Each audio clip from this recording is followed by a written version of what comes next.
আপনাদের সঙ্গে বাগদা চিংড়ির ঝাল শেয়ার করব। ভিডিওটা সবাই দেখতে থাকুন।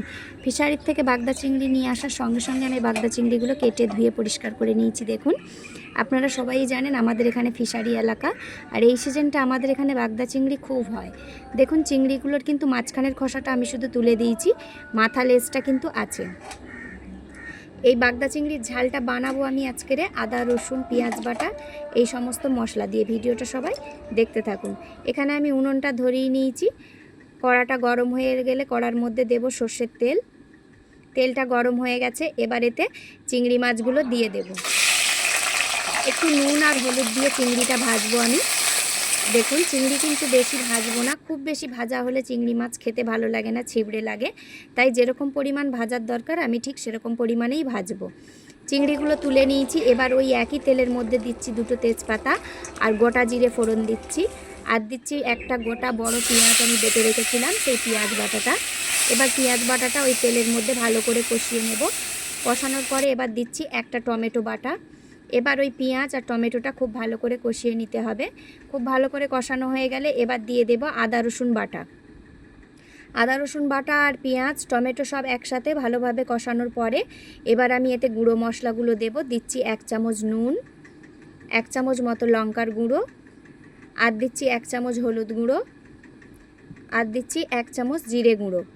এবার সমস্ত মশলা খুব ভালো করে কষিয়ে নিতে হবে। যতক্ষণ না মশলা দিয়ে তেল ছেড়ে যাচ্ছে আমি ততক্ষণ মশলাটা কষাবো। দেখুন, আর উনুনের জালটা কিন্তু আমি হালকা রেখেছি, যেহেতু মশলাটা পুড়ে যাবে তার জন্য।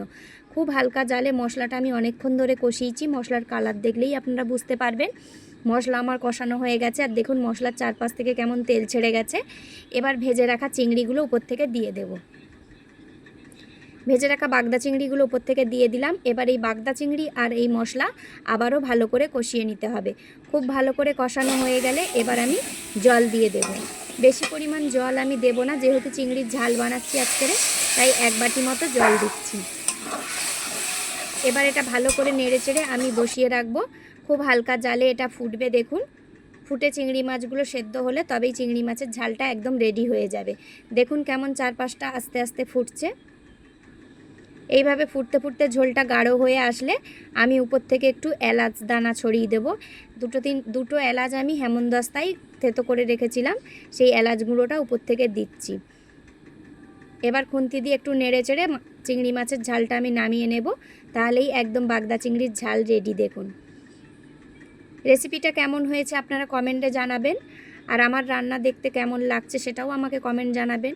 আর কে কোথার থেকে দেখছেন আমাকে কমেন্ট করে প্লিজ জানাবেন, নাই আমি বুঝবো কী করে যে আপনারা কে আমার ভিডিও দেখছেন আর কার কার রান্না আমার পছন্দ হচ্ছে। পাশে থাকবেন, সুস্থ থাকবেন।